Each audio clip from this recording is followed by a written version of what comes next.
নমস্কার, নিউজ ভ্যানগার্ডের এক নজরে 25-এ আপনাদের প্রত্যেককে স্বাগত। আপনাদের সঙ্গে রয়েছে এই মুহূর্তে আমি দিয়া। চোখ রাখছি আজকের কিছু গুরুত্বপূর্ণ খবরের দিকে। ত্রিপুরায় এই প্রথমবার 5 দিন ব্যাপী এনএসএস এর জাতীয় সংহতি শিবির 2025 অনুষ্ঠিত হচ্ছে। মঙ্গলবার পূর্বাশার আরবান হাট প্রাঙ্গণে আয়োজিত এই শিবিরকে আনুষ্ঠানিক উদ্বোধন করলেন মুখ্যমন্ত্রী ডাক্তার মানিক সাহা। উপস্থিত ছিলেন ক্রীড়ামন্ত্রী টিঙ্কু রায় সহ অন্যান্যরা।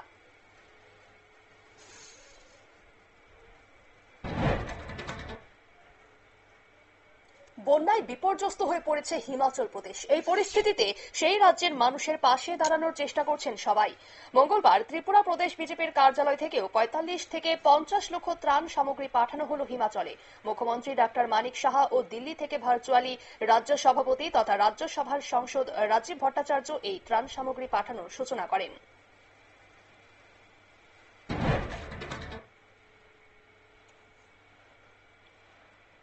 আগরতলার ভগিনী নিবেদিতা হস্টেলের বিভিন্ন সমস্যার কথা সোশ্যাল মিডিয়ার মাধ্যমে জানতে পেরে মঙ্গলবার এই হোস্টেল পরিদর্শন করলেন শিক্ষা ও জনজাতি কল্যাণ দপ্তরের মন্ত্রী বিকাশ দেববর্মা। এখানে এসে আবাসিক ছাত্রীদের সঙ্গে কথা বলে তাদের সমস্যাগুলির সমাধান করার আশ্বাস দেন তিনি। শিক্ষামন্ত্রীর এই আকস্মিক পরিদর্শনকে হোস্টেলের ছাত্রী ও অভিভাবকরা অত্যন্ত ইতিবাচক উদ্যোগ হিসেবে দেখছেন। তাদের আশা অতি শীঘ্রই বাস্তবিক পরিবর্তন ঘটবে এবং ভগিনী নিবেদিতা হোস্টেল ছাত্রীবান্ধব পরিবেশ তৈরির এক অনুকরণীয় দৃষ্টান্ত হয়ে উঠবে।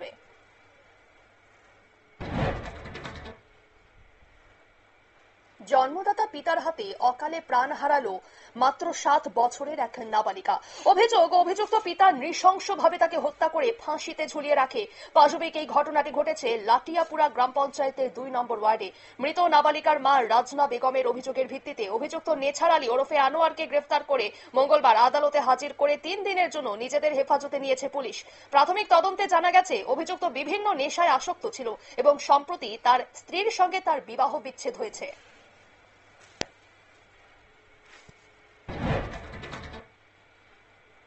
মঙ্গলবার জামজুরি বাজারে হারাধন স্মৃতি গ্রামীণ মহিলা হাটের উদ্বোধন করলেন অর্থমন্ত্রী প্রণজিৎ সিংহ রায়। উপস্থিত ছিলেন কাকরাবন বিধানসভার বিধায়ক জিতেন মজুমদার, কাকরাবন পঞ্চায়েত সমিতির চেয়ারপারসন সুপ্রিয়া সাহা, জেলা সভাধিপতি দেবল দেবরায় ও বিজেপির গোমতী জেলা প্রেসিডেন্ট সবিতা নাগ সহ আরও অনেকে।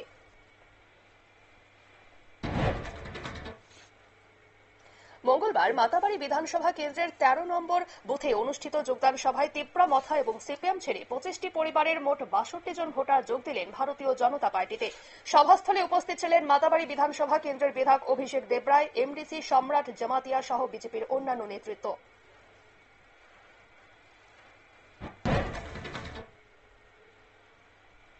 রাজ্য জুড়ে বামপন্থী শ্রমিক সংগঠন সমূহের যৌথ মঞ্চ সিআইটিইউ এর বিভিন্ন স্তরের সম্মেলন সংঘটিত হচ্ছে। মঙ্গলবার তারই অঙ্গ হিসেবে তেলিয়ামুড়া সিপিএম কার্যালয়ে সিআইটিইউ এর তেলিয়ামুড়া মহকুমা কমিটির সম্মেলন অনুষ্ঠিত হল। উপস্থিত ছিলেন সংগঠনের রাজ্য সভাপতি তথা রাজ্যের প্রাক্তন মন্ত্রী মানিক দে, বিধায়ক নির্মল বিশ্বাস, সিআইটিইউ নেতা তপন দাস ও সিপিএম এর তেলিয়ামুড়া মহকুমা সম্পাদক সুভাষ নাথ ও তেলিয়ামুড়া মহকুমা কমিটির অন্তর্গত বিভিন্ন অঞ্চল কমিটির প্রতিনিধিরা।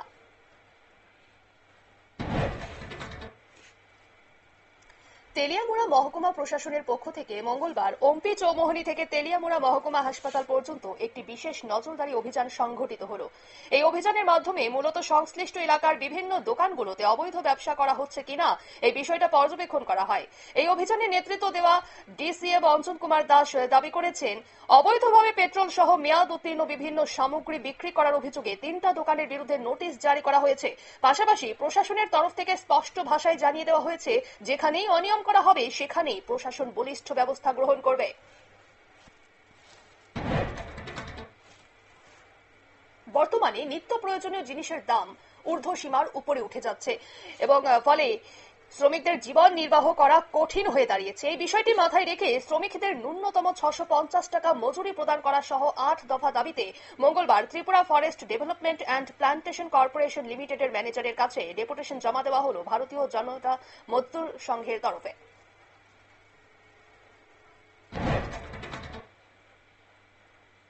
সোমবার রাতে ধর্মনগর শহরের সেন্ট্রাল রোড এলাকায় আকস্মিকভাবে সংঘর্ষে জড়িয়ে পড়ে ভারতীয় মজদুর সংঘের স্থানীয় দুটি গোষ্ঠীর লোকেরা। মুহূর্তের মধ্যেই হাতাহাতি ও ভয়াবহ সংঘর্ষে জড়িয়ে পড়ে দুপক্ষ। এতে শহর জুড়ে তীব্র আতঙ্ক ও উত্তেজনা ছড়িয়ে পড়ে। এই ঘটনায় বিএমএস এর একজন কর্মী জখম অবস্থায় হাসপাতালে ভর্তি হওয়ার পাশাপাশি দুই কর্মীকে গ্রেফতার করে পুলিশ। মঙ্গলবার এই ঘটনার জেরে বিএমএস এর বিক্ষোভ ও অবরোধে স্তব্ধ হয়ে পড়ে ধর্মনগর শহর। পরে দোষীদের গ্রেফতারের প্রতিশ্রুতি দেওয়ার পাশাপাশি গ্রেফতার হওয়া দুই বিএমএস কর্মীকে পুলিশ মুক্তি দিলে অবরোধ উঠে যায়।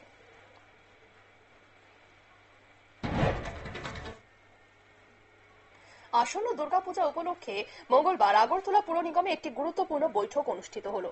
এই বৈঠকে উপস্থিত ছিলেন আগরতলা পুর নিগমের মেয়র দীপক মজুমদার ও ডেপুটি মেয়র মনিকা দাস দত্ত সহ অন্যান্য কাউন্সিলররা।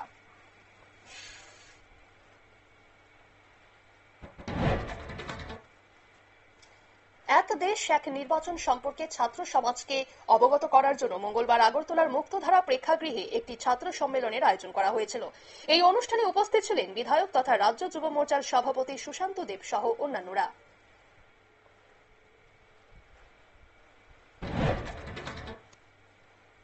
টিটিএ এডিসি নির্বাচনকে সামনে রেখে সিপিএম পার্টির শিলাছড়ি অঞ্চলে টিওয়াইএফ এর উদ্যোগে মঙ্গলবার টিওয়াইএফ এর সম্মেলন সহ একটি যোগদান সভার আয়োজন করা হয়েছিল। এই সভায় তিপ্রামাথা ও বিজেপি ছেড়ে সিপিএম এ যোগদান করলেন 5টি পরিবারের 16 জন ভোটার। উপস্থিত ছিলেন করবুক মহকুমা সিপিএম পার্টির সম্পাদক মগেন্দ্র রিয়াং ও টিওয়াইএফ এর করবুক মহকুমার সম্পাদক চন্দ্রশেখর ত্রিপুরা সহ অন্যান্যরা।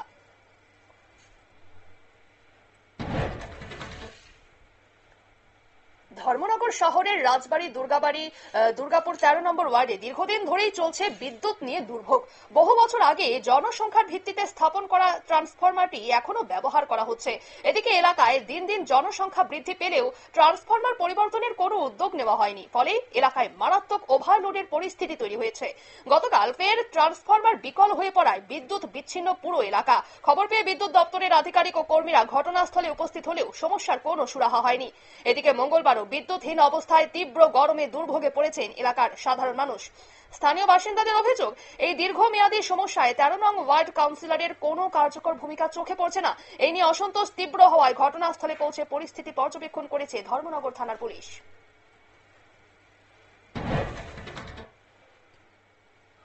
প্রথমে অপহরণ, তারপর বিক্রি করা হতো 2 থেকে 5 লক্ষ টাকায়। দিল্লির বুকে শিশু পাচারের বড় চক্রের হদিশ পেল পুলিশ। গোপন সূত্রের খবর পেয়ে একটি তল্লাশি অভিযান চালানো হয় রাজধানী এবং সংলগ্ন এলাকায়। সেই সময় এই পাচার চক্রের সন্ধান পায় পুলিশ। গ্রেফতার করা হয়েছে 10 জনকে। এই গ্যাংয়ে আর কারা রয়েছে তাদের খোঁজ চালানো হচ্ছে।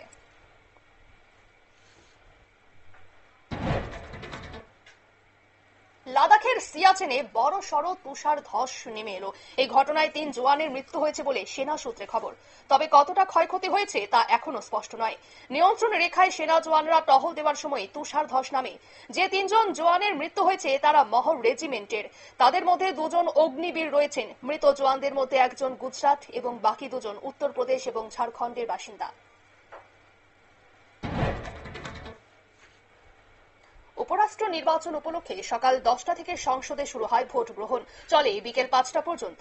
এনডিএ প্রার্থী সিপি রাধাকৃষ্ণন বনাম ইন্ডিয়া জোটের সুদর্শন রেড্ডির এই নির্বাচনী লড়াইয়ে প্রথম ভোটটি দিলেন প্রধানমন্ত্রী নরেন্দ্র মোদী। এরপর একে একে ভোট দিতে দেখা গেল কংগ্রেস নেত্রী সোনিয়া গান্ধী, মল্লিকার্জুন খার্গে, জেপি নাড্ডা, নীতিন গডকরিদের। ভোট কেন্দ্রে হাত ধরাধরি করে আসতে দেখা যায় কংগ্রেস সভাপতি খার্গে ও কেন্দ্রীয় মন্ত্রী নীতিন গডকরিকে। এই ঘটনা সাংসদের মধ্যে ঐক্যের ছবি সামনে এনেছে।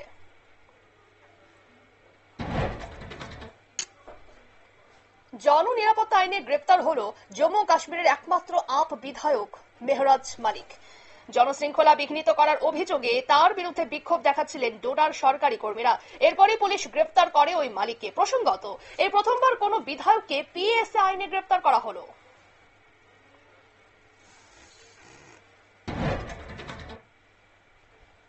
ভোর থেকে ফের গুলির লড়াই শুরু হয়েছে জম্মু কাশ্মীরের কুলগাঁওয়ে। সোমবার রাত ভর দুপক্ষে সংঘর্ষ চলার পর মঙ্গলবার দ্বিতীয় দিনে পা রাখল নিরাপত্তা বাহিনীর অপারেশন গুদার। জঙ্গিদের সঙ্গে গুলির লড়াইয়ে এখনো পর্যন্ত নিরাপত্তা বাহিনীর 2 জওয়ানের মৃত্যু হয়েছে। একজন গুরুতর জখম। অন্যদিকে এখনো পর্যন্ত খতম হয়েছে জঙ্গিদের তরফে এখনো পর্যন্ত 2 জনের মৃত্যু হয়েছে বলে খবর।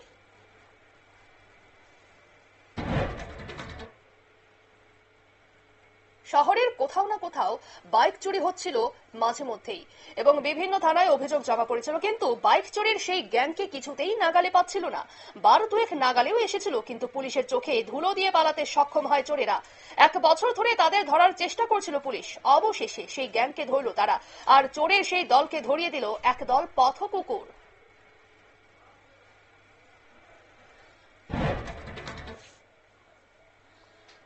ফিডের গ্র্যান্ড সুইসে বড়সড় ধাক্কা খেলেন ভারতীয় দাবাড়ু ডি গুকেশ। পঞ্চম রাউন্ডে আচমকা গুকেশ হেরে গেলেন অভিমন্যু মিশ্রর কাছে। নাম ভারতীয় হলেও অভিমন্যু আসলে আমেরিকার দাবাড়ু। গুকেশকে হারিয়ে বিশ্ব রেকর্ড করল বিশ্বের সর্বকনিষ্ঠ গ্র্যান্ড মাস্টার 6 বছরের অভিমন্যু।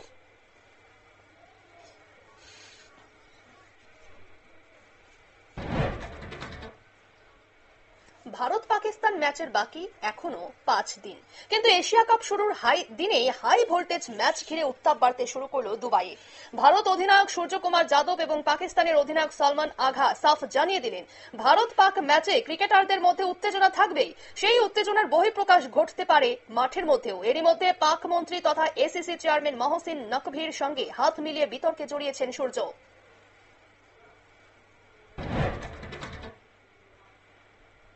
ভারত বিরোধী মন্তব্যে ক্ষুব্ধ হয়েছেন অস্ট্রেলিয়ার প্রধানমন্ত্রী অ্যান্টনি আলবানিজ।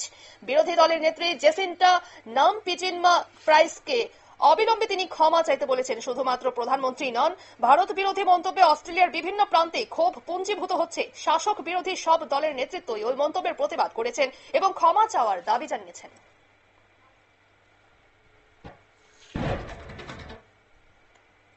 রবিবার আর্থার অ্যাশে ইউএস ওপেনের ফাইনাল দেখতে গিয়েছিলেন ট্রাম্প। সেখানে ওষুধ খেতে দেখা গিয়েছে মার্কিন প্রেসিডেন্টকে। ইতিমধ্যেই ওই ছবি সমাজ মাধ্যমে ছড়িয়ে পড়েছে। তাতে দেখা যাচ্ছে প্রেসিডেন্টের মুখে এক ধরনের সাদা রঙের বড়ি, দাঁতের ফাঁকে ওষুধটি কামড়ে রয়েছেন তিনি। এরপরই ফের শুরু হয়েছে 80 ছুঁই ছুঁই ট্রাম্পের স্বাস্থ্য নিয়ে জল্পনা।